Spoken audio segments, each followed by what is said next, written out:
बिहार में चल किसकी रही है? एनडीए की सरकार है। 2025 विधानसभा चुनाव में जिस तरीके का प्रचंड बहुमत भारतीय जनता पार्टी और जदयू को मिला, एनडीए अलायंस को मिला, उसके बाद सरकार बनी, नीतीश कुमार ही मुख्यमंत्री बने।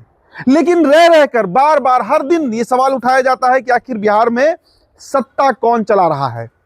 सत्ता का जो हनक होता है वो किसके पास है? वो सम्राट चौधरी के पास है, विजय सिन्हा के पास है, या नीतीश कुमार के पास है?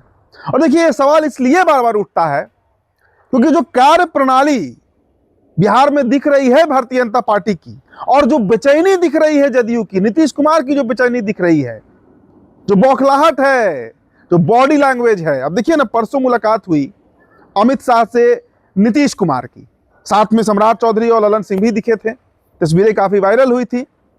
नरेंद्र मोदी से भी मुलाकात हुई। और इन सबसे इतर दोस्तों, सवाल इसलिए उठता है क्योंकि आज गृह मंत्रालय, स्पीकर, और सबसे बड़ी बात, आप विजय सिन्हा का जरा वर्किंग स्टाइल देखिए। विजय सिन्हा जिस तरीके से काम कर रहे हैं, मुजफ्फरपुर में उन्होंने सीओ का क्लास क्या लगाया, एक तरीके से कहिए कि कैंप लगाया, फिर पटना के ज्ञान भवन में, और उसके बाद 2-3 दिनों पहले उन्होंने एक सीओ को सस्पेंड भी कर दिया। तो और सबसे बड़ी बात दोस्तों कि देखिए, नीतीश कुमार के हाथ में आज जिस तरीके से भारतीय जनता पार्टी का कब्जा है, दबदबा है।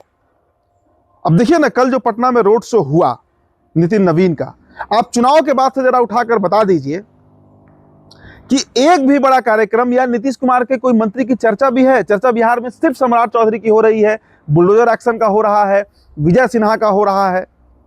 और देखिए, बिहार के एक बड़े पत्रकार हैं, जाने माने पत्रकार हैं, सीनियर, हमारे तो सुपर सीनियर है, कन्हैया भिलारी सर।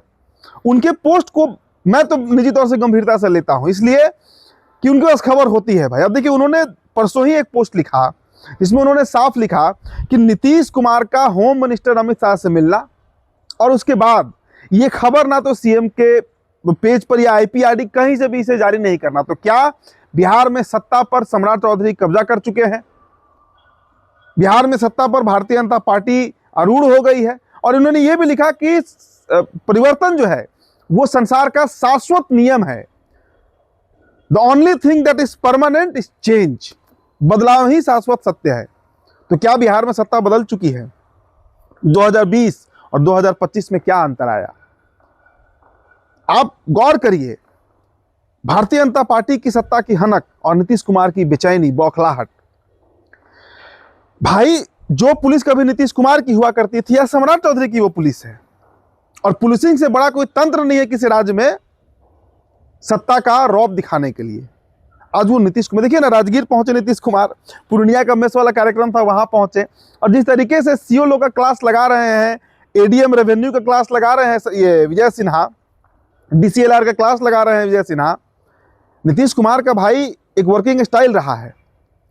आप याद कीजिए ना, आलोक मेहता वाला प्रकरण, जब महागठबंधन की सरकार थी उस समय आलोक मेहता भूमि राजस्व मंत्री थे, और यही सीओ के मामले को लेकर नीतीश कुमार ने कितना बड़ा बवाल खड़ा किया था बिहार में।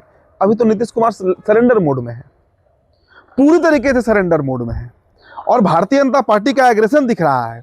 और परसों जो मुलाकात हुई, देखिए, उसमें कई मुद्दों पर चर्चा हुई है नीतीश कुमार और गृह मंत्री के बीच। राज्यसभा चुनाव को लेकर हुआ, एमएलसी चुनाव को लेकर हुआ, बिहार को जो विशेष पैकेज है उसको लेकर हुआ, जो 7 निश्चय की चर्चा होती है, बड़े पैकेज की चर्चा हुई। लेकिन एक और चर्चा हुई है वहां पे निशांत कुमार को लेकर। नीतीश कुमार का जो एग्जिट प्लान है कि बिहार की सत्ता से कैसे, मतलब बिहार में जो सीएम की कुर्सी है उसे कैसे वो छोड़ेंगे, उसको लेकर भी बातचीत हुई है। अब वो खबर निकल कर आ रही है जिसमें ये बताया जा रहा है कि निशांत कुमार को बतौर मुख्यमंत्री नीतीश कुमार प्रोजेक्ट करना चाहते हैं। वो चाहते हैं कि उनके बाद उनकी गद्दी का वारिस जो है वो उनका अपना बेटा हो। और ये तो तय सी बात है कि अगर ये डिजायर नहीं रहता, ये इच्छा नहीं रहती नीतीश कुमार की, तो नीतीश कुमार शायद महागठबंधन के साथ ही रहते। लेकिन वहां सबसे बड़ा अवरोध है तेजस्वी यादव। तेजस्वी यादव के रहते कभी निशांत मुख्यमंत्री की कुर्सी पर बैठ ही नहीं सकते हैं। और यही कारण है कि नीतीश कुमार गाहे बगाहे, चाहे अनचाहे तरीके से वो एनडीए गठबंधन के साथ ही रहते हैं, जो कि जितनी बार नीतीश कुमार इधर उधर कर चुके हैं, उनके विश्वसनीयता पर, उनकी क्रेडिबिलिटी पर हर बार सवाल उठता है। लेकिन भारतीय जनता पार्टी अब इसके लिए तैयार नहीं है। भारतीय जनता पार्टी अपना मुख्यमंत्री, भाई जितना बड़ा बहुमत मिला है बीजेपी को, और जितना मतलब तगड़े तरीके से भारतीय जनता पार्टी ने चुनाव लड़ा, कैंपेनिंग किया, आपको क्या लगता है कि बीजेपी इतनी आसानी से कुर्सी जाने देगी? सवाल ही नहीं उठता है। 20 सालों से, अब तो 21वां साल चल रहा है, नीतीश कुमार को अपने कंधे पर, अपने माथे पर बैठाकर भारतीय जनता पार्टी बिहार चला रही है। लेकिन अब आगे ऐसा नहीं होने जा रहा है और उसका रूपरेखा जो है वो तैयार हो रहा है। और देखिए, मैं जीतन राम मांझी का बार बार जिक्र करता हूं अपने खबरों में। जीतन राम मांझी वही पटकथा बोलते हैं, बयान देते हैं जो उन्हें गाइड किया जाता है। और मैं बार बार आपको क्यों कहता हूं कि नीतीश कुमार की बेचैनी है एनडीए गठबंधन में, मजबूरी है उनकी। नीतीश कुमार इस गठबंधन में बहुत दिन टिकने वाले नहीं है। मेरा तो अपना अनुमान है इसमें बहुत दिन टिकने वाले नहीं है। इसलिए नहीं टिकने वाले हैं कि भाई उनके पास मतलब एक सामान्य प्रशासन कह लीजिए, और उनके पास जो मंत्रिमंडल में मंत्री हैं उनमें भी वो रौब नहीं है। तो नीतीश कुमार धीरे धीरे ही सही वो पटकथा तैयार कर रहे हैं कि कैसे बिहार में तख्ता पलट होगा। और बड़े बड़े पत्रकारों से जब हमारी बातचीत होती है तो वो भी यही बात कहते हैं। दोस्तों, मैं आपको बताता हूं, स्वास्थ्य मंत्रालय जो है, वहां पे एक बड़े अधिकारी ने इस बात की चर्चा की कि अभी कोई काम बहुत तेजी से नहीं हो रहा है, इसलिए कि ये सरकार अस्थायी मानकर चली जा रही है, कि ये सरकार नहीं चलने वाली है। नीतीश कुमार खरमास के बाद हो, होली के बाद हो, लेकिन 2026 में एक बार फिर से पलटी मारेंगे। और पलटी जब मारेंगे तो उस वक्त, मैंने पिछले वीडियो में भी आपको बताया था कि इस्तीफा वाला खेल नहीं होने वाला है। यहाँ मंत्रिमंडल बर्खास्त होगा और नए मंत्रिमंडल में शपथ होगा, क्योंकि गवर्नर भी और स्पीकर भी भारतीय जनता पार्टी का है। तो अगर वो इस्तीफा कर देंगे तो फिर आगे खेल हो सकता है, Bharatiya Janata party operation lotus कर सकती है। यही एक प्रोबेबिलिटी बचा है बीजेपी, नीतीश कुमार के पास।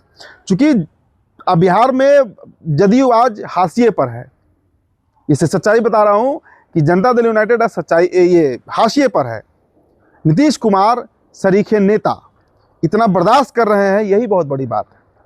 अब उनकी मजबूरी कहिए, लेकिन ये मजबूरी कितने दिन टिकेगी ये भी चर्चा का विषय है, क्योंकि नीतीश कुमार इतना बर्दाश्त करके सत्ता चलाने वाले नेता रहे नहीं है।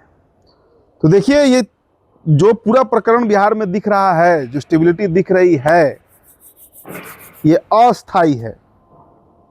इसमें कभी भी ब्रेकिंग खबर जो है वो आ सकता है। क्योंकि निशांत कुमार को लेकर भी सहमति नहीं बनी है अब तक भारतीय जनता पार्टी में।